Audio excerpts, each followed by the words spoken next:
people, thank you very much for tuning once again. Today I'm so much happy and I welcome you back to our channel today. Today we are looking at Jordan Peterson and Jordan is taking us through very impressive questions and answers session. So guys, let's get straight away and see what he has for us. Thank you.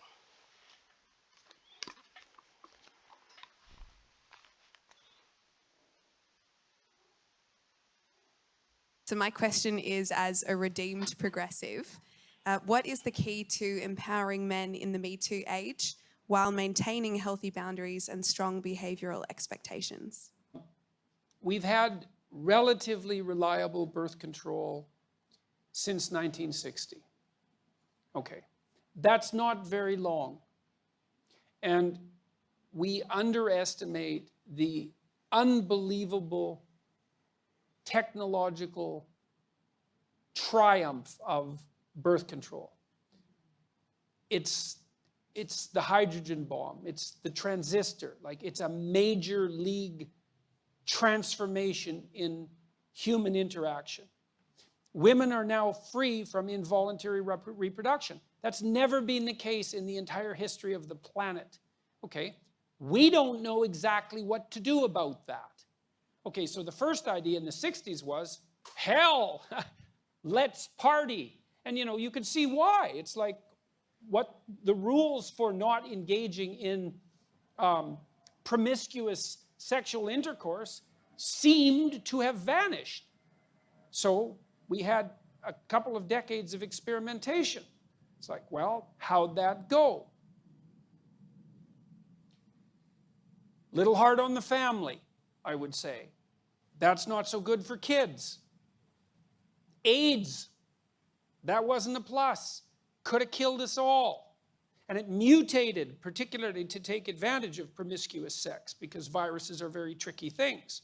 So it turns out that sex is a little bit more complicated than we thought. Well, it actually turns out that it's a lot more complicated than we think. Okay, and now it's 50, 60 years later, and we're trying to sort this out. It's like, well, when is it okay to have sex? Exactly. And when is it not okay to have sex? And what does it mean that it's okay? And what does consent mean? And the answer to that is, well, we never used to have to think these things through because the rule was don't have sex until you get married. That was the rule. Now that isn't the rule. Okay, so what's the rule?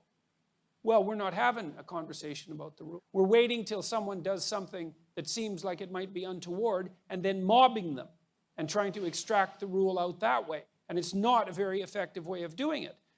You want to decrease campus rape? That's easy. Get rid of alcohol. No one has that conversation. It's like I did my PhD work on alcohol. 50% of the people who are murdered are drunk. And 50% of the people who kill them are drunk. And almost all the date rape situations are consequences of excess intoxication. But yet there's a party culture on campuses and anything goes. And you also have this strange thing, especially on the radical left, which is unbelievably paradoxical, where absolutely every form of sexual expression imaginable is 100% permissible because sex is fine, but it's so dangerous that while you're dancing with someone at a Princeton mixer, you have to ask them 2 or 3 times if it's okay for you to continue. And that's actually the case, by the way. I'm not making that up. It's like, well, both of those things can't be true. Now, what's happening, I think, on the Me Too end of things and the affirmative consent end of things is the old sexual taboos are reasserting themselves. Mm-hmm.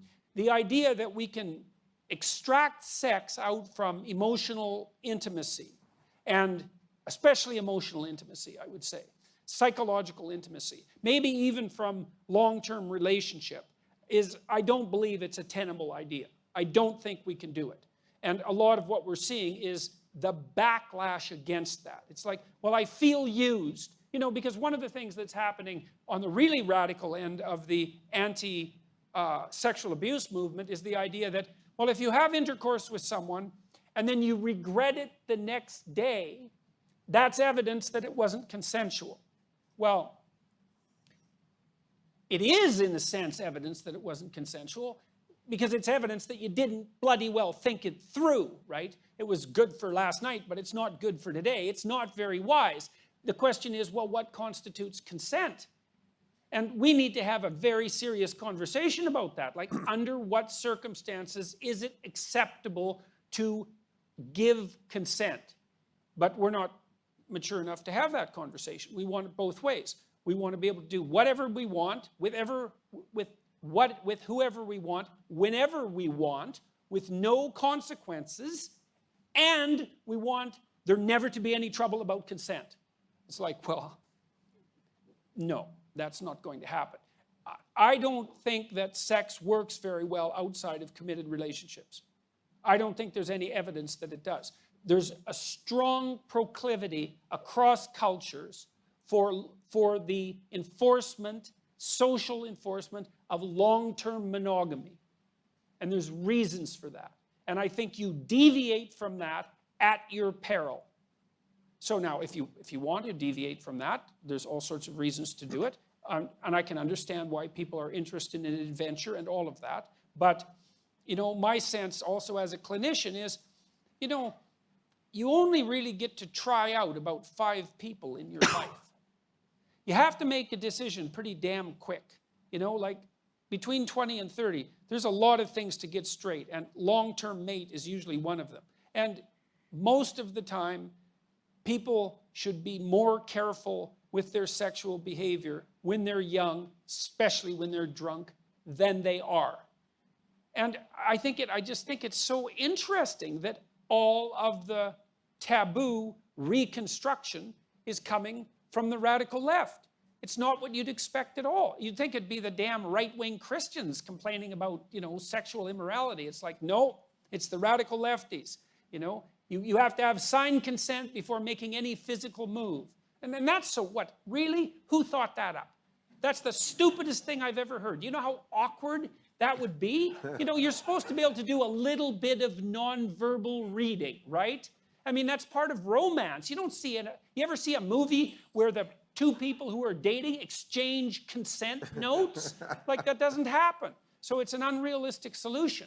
But I think the real solution is that despite the fact that we have reliable birth control, we're going to have to relearn what the acceptable rules of propriety are with regards to sexual relationships. One of the things I often tell my young clients is, don't do anything physically with anyone that you wouldn't talk to them about. Because if you're too damn embarrassed to talk about it, well, maybe it's a little premature in the relationship to actually do it. And then there's harm in it. There's emotional harm in it on both parties. There's the cheapening of both parties. So it's going to take us a long time to sort this out. But hopefully we can do it in a serious manner, and it won't be merely a matter of mobbing those who seem to have made an error. So.